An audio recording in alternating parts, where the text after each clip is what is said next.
If it makes you money or brings us happiness, you'll find it right here. This is The Purple Tie Show.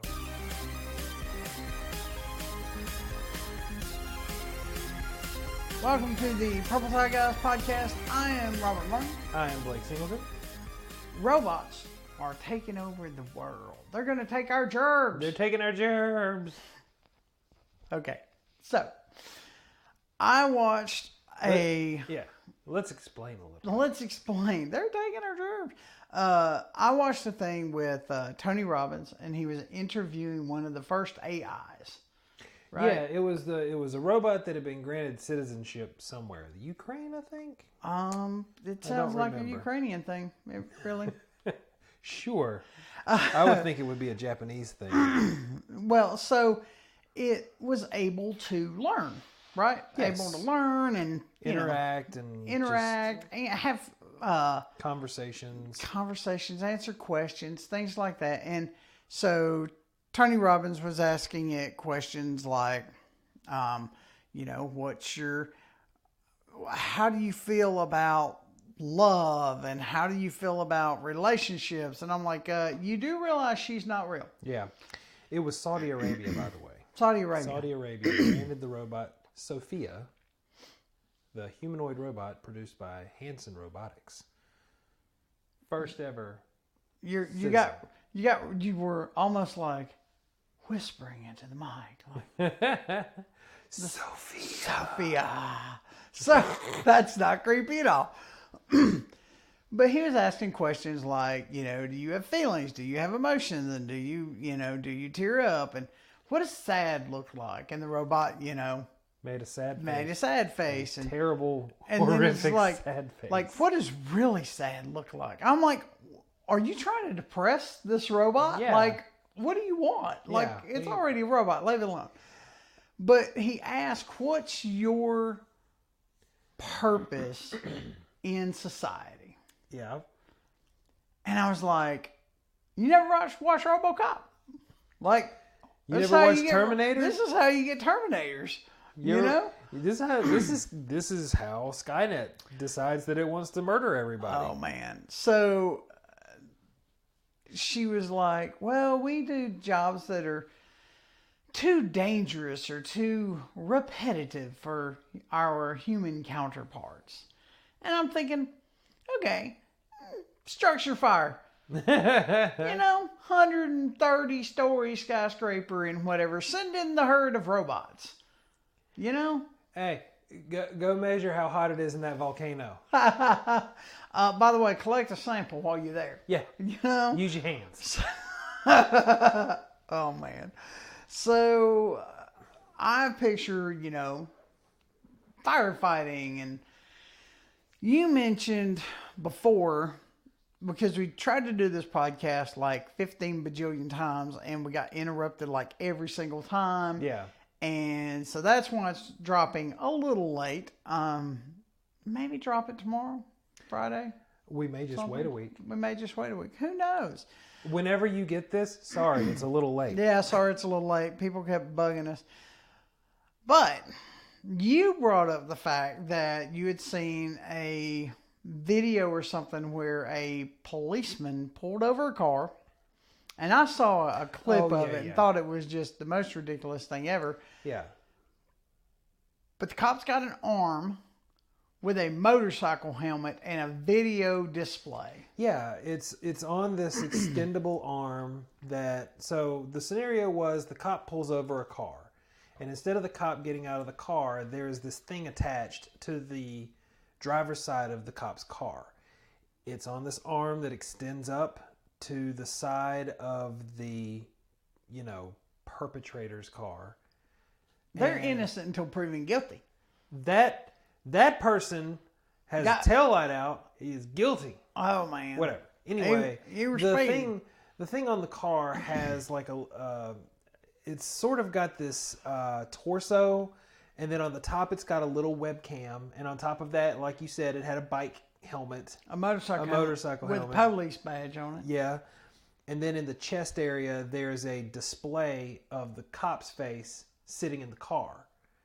And they did the entire citation that way, so that the person in the car never got out, the cop never got out, and it's supposed to be safer for everyone, you know? So, and my okay, so what I come back with on this topic was what happens when, because Tesla, right? I love Tesla. Mm-hmm. I don't even hide it. Probably gonna buy one. So, not now, but they've got that huge display, right? Yeah. Massive.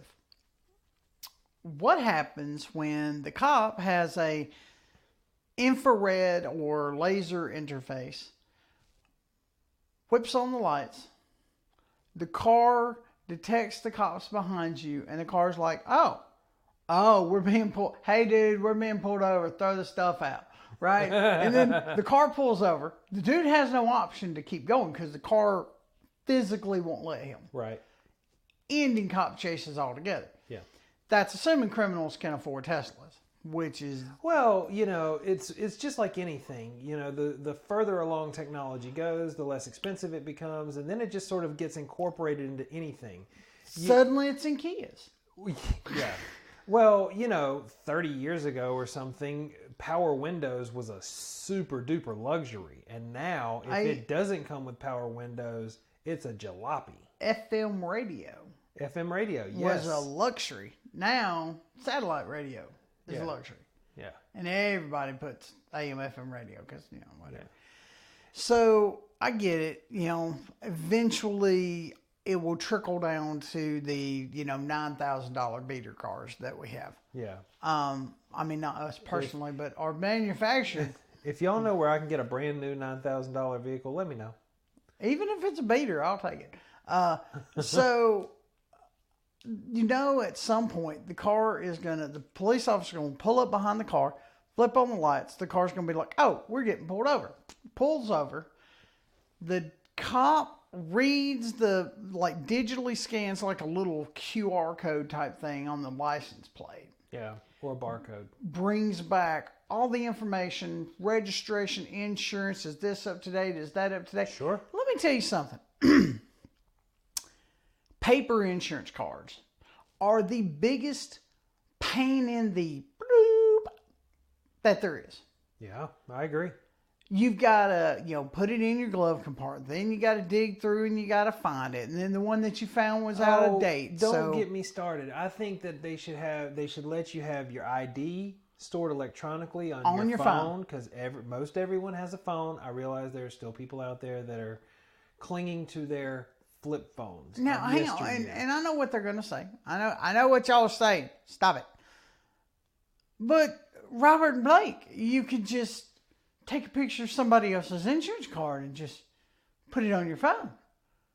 I can also slap that sucker on a copy machine, change the name, address, and all the other stuff. Yeah. Xerox it. Yep. And it is no different than the PDF my insurance person emailed me. Yeah. So frustrating. Let me present you with because you're talking about future things, you know.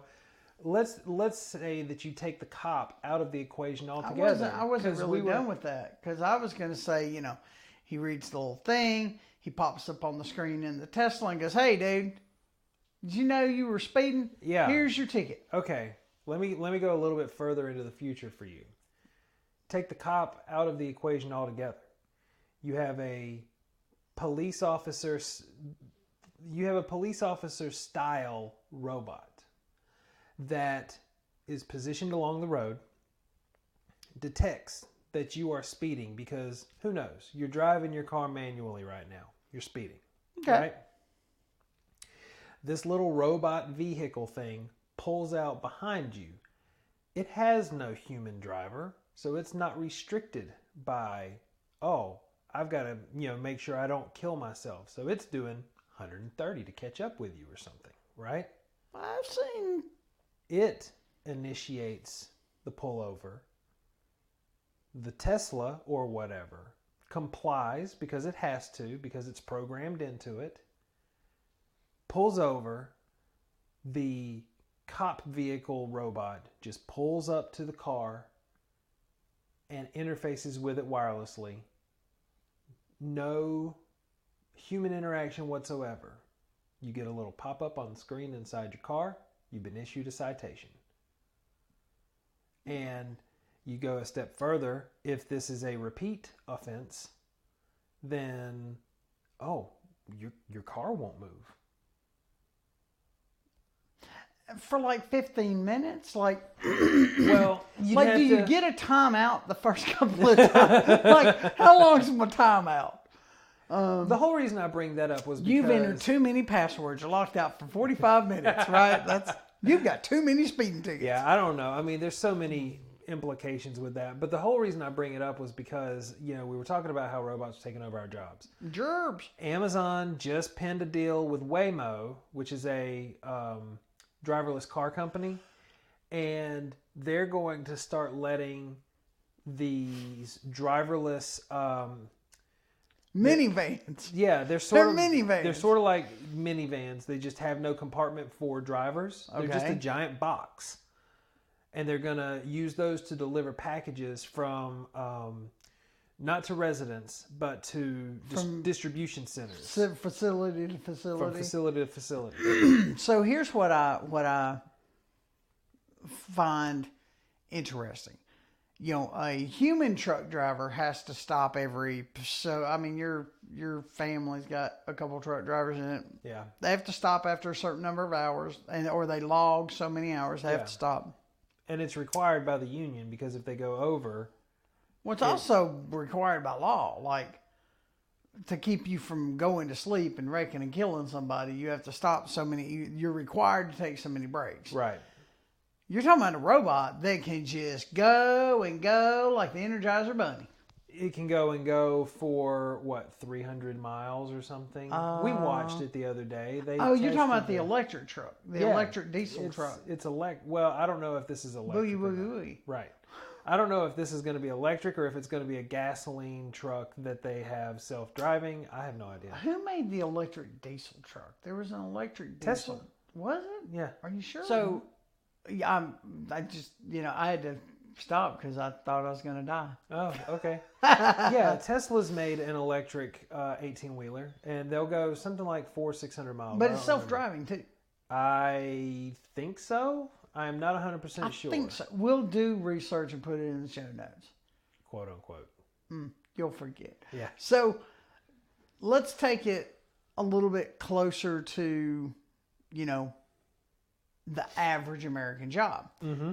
So, the local, not that I ever eat there, but the local Taco Bell. Yes. I don't eat there either. No. Ever. Garbage food. Total garbage food. They have a kiosk. You walk up to the kiosk inside the store and you go bloop, bloop, bloop, bloop, and you pick your stuff. You put on all your good stuff. Mm-hmm. Or that's what I'm told. You put on like your extra sour cream and your, shot of hot sauce or whatever, and you submit your order. You pay for it right there at the kiosk. Right. And you're done. Mm-hmm. Then the workers in the back make your food and then give it back. Right. Give it back. They give it to you. They give it back. They give it Give back. me my food back. And you've not had any interaction with a human being in the payment process. The other option, which one of our employees loves to use, is their mobile app, right? Like you place the order online. It's like your food will be ready in 45 minutes or whatever. Like 15 minutes because it's Taco Bell. They're quick. Not that I ever eat there. But he puts it in the app. There's a credit card attached to the app. And you pay with the app, the whole 9 yards. And you literally drive up to the drive-thru window and be like, hey, I put an order in online. Yep. What's the name? Singleton. Okay, pull around. And, actually, did they read the order? I mean, not that we did it, but they read the order back, right? They showed it on the screen. Oh, yeah, and is the order on your screen correct? Yep.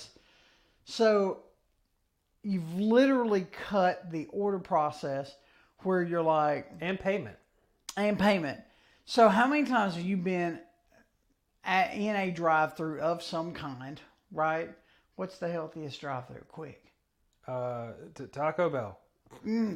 So, when's the last time you were at a healthy drive-thru and you were like, give me a healthy thing with extra health? No. And they're like, look, I'm just gonna break down and say it. All right, I'm in the Taco Bell drive-thru that I totally don't eat there all the time, and I'm ordering a chicken quesadilla with extra quesadilla sauce. All right. you just went real southern right then. I don't Sauce. care. I don't care. Water. Go ahead. Water. I'm gonna hit you. How many times have they said in response, you want extra chicken on that chicken quesadilla? No, I want extra quesadilla sauce. You want extra quesadillas with your quesadilla? No, it's like, was that beef or chicken? I said chicken quesadilla with extra. All right, so I got a chicken quesadilla and What else did you what say? else and a blah blah blah and what is that? What? No, it was a chicken quesadilla with extra quesadilla, and it takes them like 4 times, and you got to talk real slow for them to get it. And I understand it's a communication thing between the body. You sound like you're in blah blah blah whenever you're talking, and the jackhole behind you's got his Ford 550 jacked up as high as it'll go. Glass pack. Yeah. Snorting his diesel glass pack or whatever. We know what we're talking about. None of those things are accurate. That was car jam. That was car jargon. But they're having a hard time hearing you. So you just take that out. You just go order it on the app. All right, so let's take a step back to the kiosk that you were talking about earlier. By the way, I looked it up. The semis do have autopilot. Hey. So it's the standard autopilot, so it's not fully autonomous, but it is semi-autonomous. So lane assist and braking and stuff like that. Anyway, So you still need a human sitting in it. yes. But they thankfully. just don't have to do anything. Right. Yeah. Yeah. Put the cruise control on, set Go up to the lane back. assist, go take a nap. So let's go back to the kiosk that you were talking about. You walk into the only place that I know that has them. No. Taco Bell does have some, and I don't know if anybody else does besides McDonald's.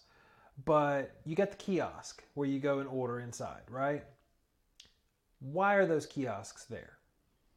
Why not just have additional people taking orders? Because the kiosk, couple reasons. One, $15 an hour. Two, which we won't get started on that because it's a whole nother topic. It's really touchy and some people get really pissed off really quick. So we won't talk about that. I want a side tangent on that. I think do. I will. I Side feel it. tangent on I that. feel it. I feel it. Crank it in. But you buy that machine one time Yeah. and it'll sit there and do its job until somebody puts his fist through it or lightning takes it out. Right. Now, if lightning takes an employee out, that's a whole different conversation. With this kiosk, though, you buy it one time, and it just works, and it doesn't cost you by the hour. It just sits there and sucks electricity. So,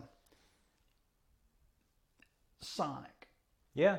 Sonic's gone to the big display that, and touchscreen. Mm-hmm. And it's only a matter of time. Actually, no. Didn't they? I haven't been to Sonic in a very long time.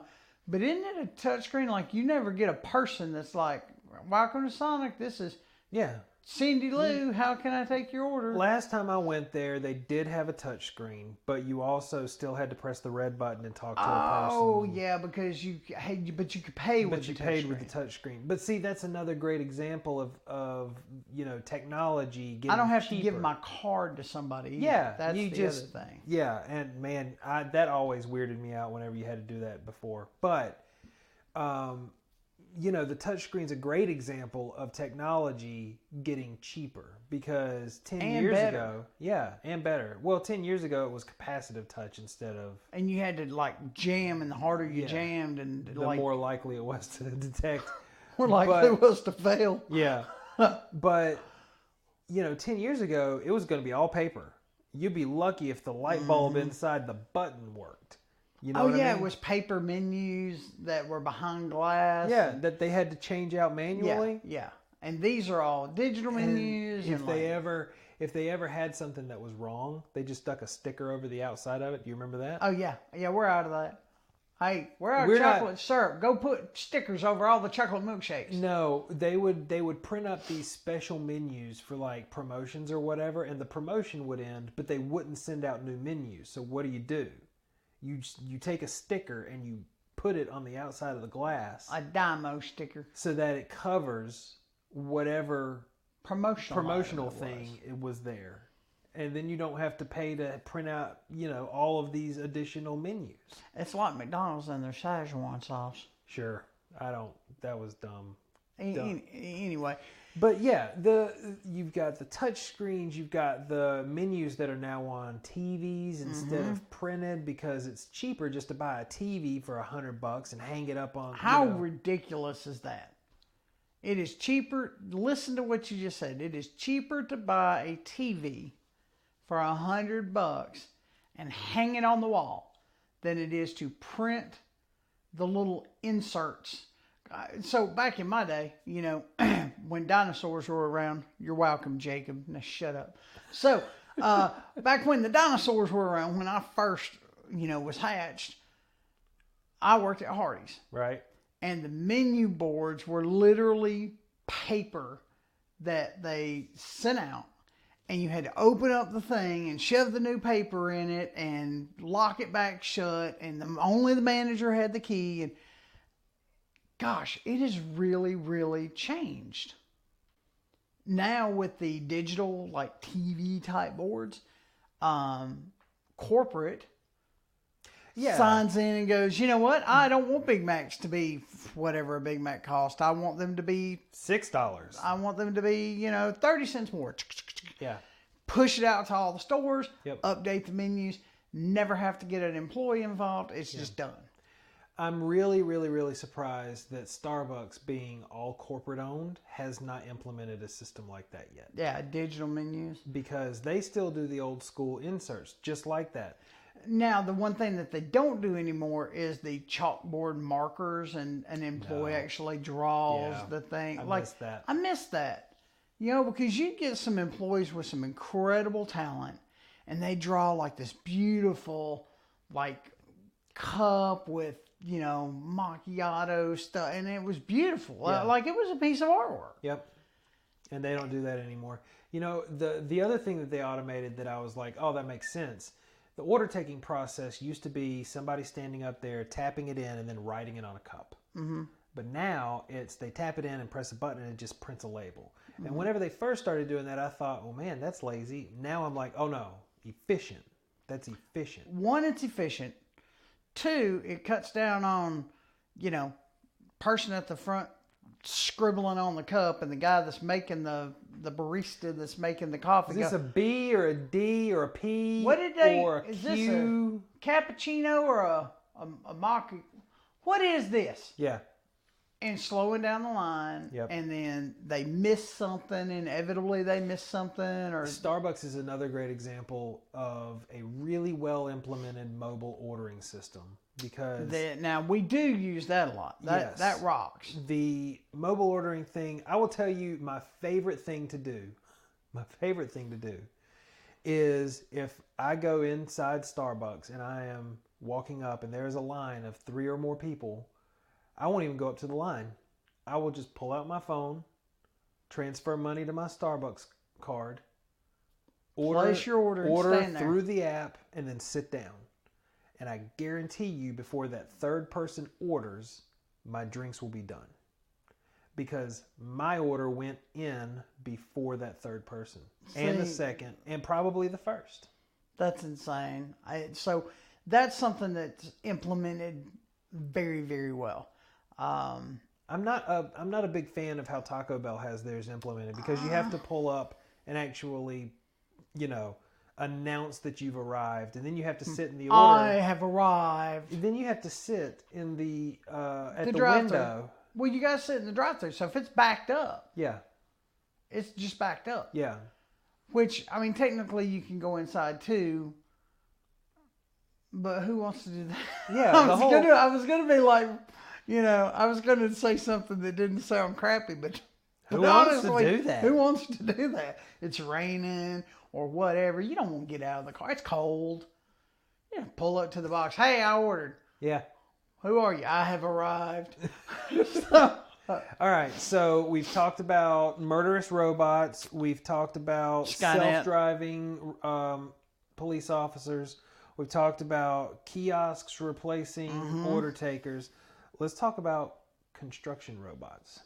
So, okay, now we saw, well, you showed it to me, something really, really cool. It was a robot that literally 3D printed a concrete house. Yes. And it took a small crew, very small crew. Yes, extremely small. Was it a day? Was it a day to print the house? Yes, it was a day. So in one day, built the house in a day with like a crew of like 9, I think, or less. It was less. I think it was 3 or 4 people. Okay, so they wheel this little robot in, and they're like program into an iPad or whatever, and they go, and the robot goes, "Oh, you want me to spit out a house? Hang on just a second." And it 3D prints an entire house. So here's the steps as far as I could understand it, because they're not going to tell me all the steps because they want me to buy the robot. I'd buy a robot. So they have to have a concrete pad to put the house on. Mm-hmm. Well, that makes sense. Once the concrete pad is down and set, they wheel in this robot that's about the size of this concrete pad.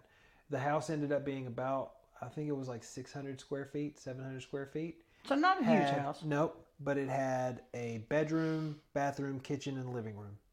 And that's all you really need. All the plumbing was already there. All the plumbing was there. Electrical, all of it. And I'm wanting to say they had the house not completed, but the walls done and drying. Curing. In about 8 hours. Wow.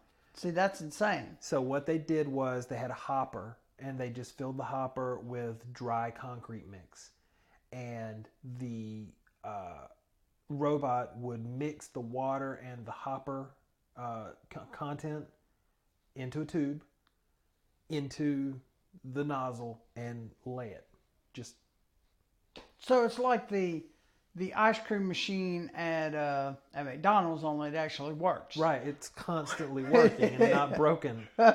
So that's really cool, though. Like that's something that I look at and go, wow, that's useful, right? The whole robot firefighter thing, totally useful. Robot police thing, useful, right? But I'm like, have you seen RoboCop? Because that's how you get RoboCops. RoboCop's fine. Terminators, I'm not okay with. Anyway, I'm not okay with that. So, but I could see certain aspects. Construction work, not just houses and stuff like that. What about paving roads and painting lines on paved roads and all this other stuff where people are speeding by and they don't get over, and instead of plowing through an actual human being, they plow through a robot. Yeah. Those are the type of jobs that I'm looking at and go, a robot could really, and it's all lines, and I think it's doable. Maybe. I would say that's probably going to be more difficult than basically anything else we've talked about, because with self-driving vehicles, they have standards of roadway that they have to look at. They've got lines to go over, and they've got basic understanding of how traffic works. But whenever you start talking about laying down asphalt, paving over things, you've got less guidance. Yeah. I'm thinking less automated and maybe more remote controlled. Well, they've already got some of that going on. But, so we market for doctors. So let's bring this full circle. Okay, full circle. Let's do it. Would you, because they already do robotically assisted surgeries. Mm-hmm. So, if you are like, oh, you need brain surgery, they wheel in the brain surgery robot, push the button, put in the diagnosis, show them the MRI or whatever they've got that shows, oh, this is what needs to be done.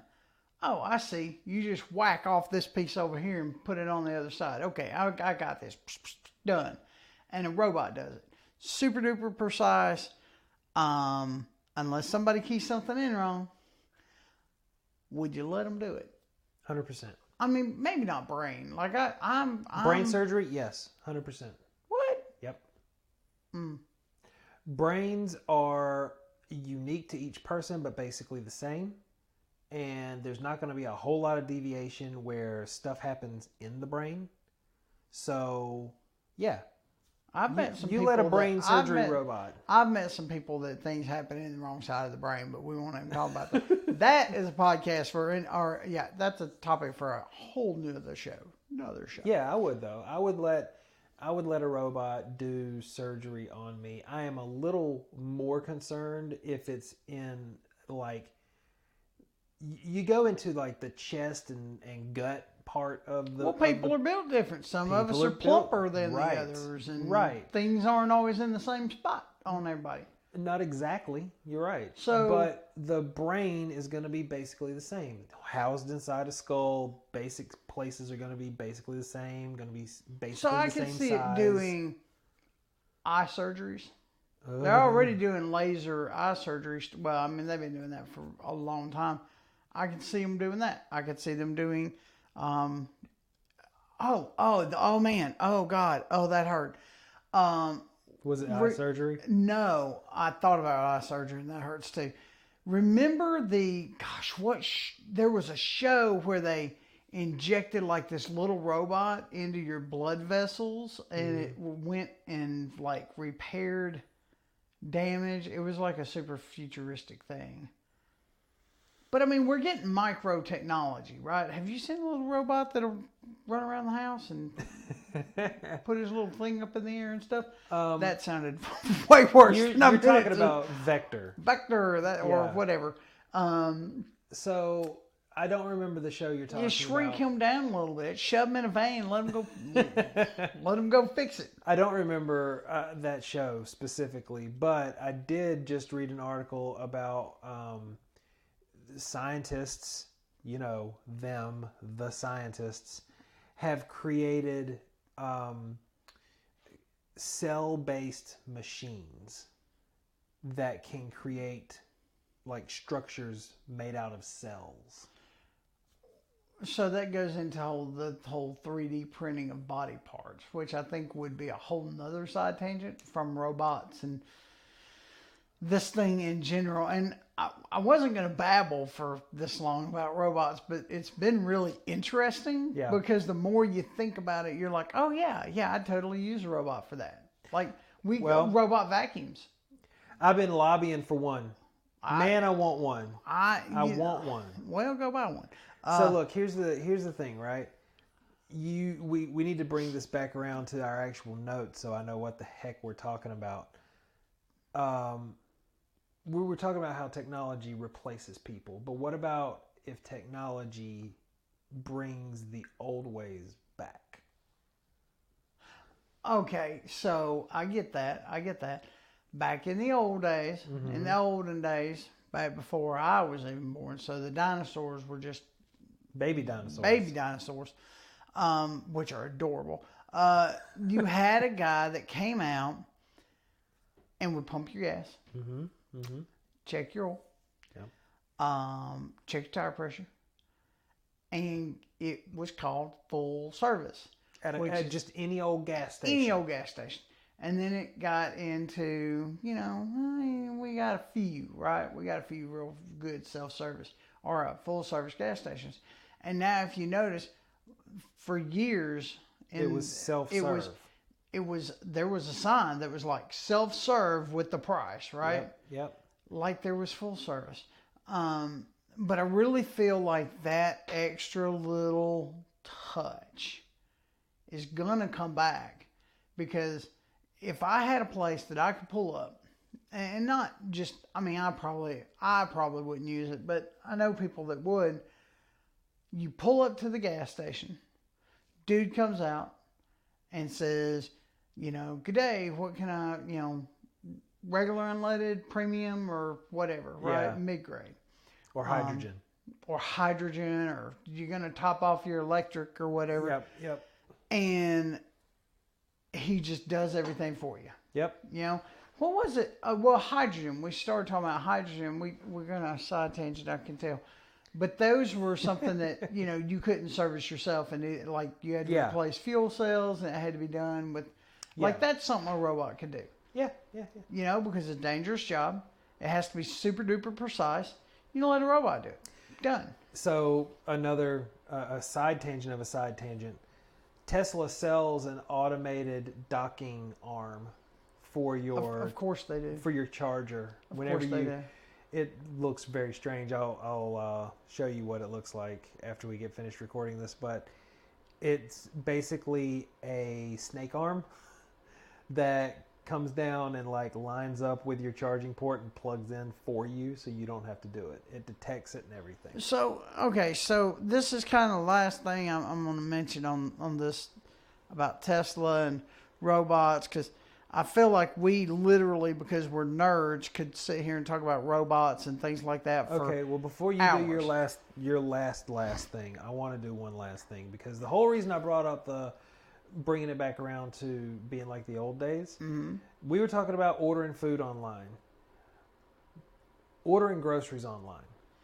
That's I like it. I do too. Oh, yeah, you brought this up the other day. Go ahead. So, long time ago, you would go to the corner store and there'd be a guy behind the counter, and you would walk up to this guy and you'd say, I need a 5-pound bag of grain, I need a 6-pound bag of sugar, I need 42 bales of hay, and this... What are you cooking, pancakes? Right. And then this guy would go to the various places around the store that this stuff was housed and bring it back to the counter. You didn't even go shop for yourself, right? Okay. Then eventually it started where you would bring the stuff to the counter because it made more sense. Then it got to the point that you would take your stuff to self-checkout. So you didn't even have a person that was checking you out. You were just using this kiosk, right? Yeah. And now it's sort of gone back to the thing where it was before. You tell the store online what you want, and then the person just brings it out to your car for you. The person goes and shops for you and puts it... And here's the thing that I think is really kind of neat about that is, how many times have you seen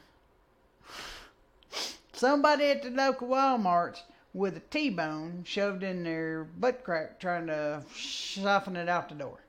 Never. Have you not ever seen that? No. You've not watched People of Walmart then, because people won't...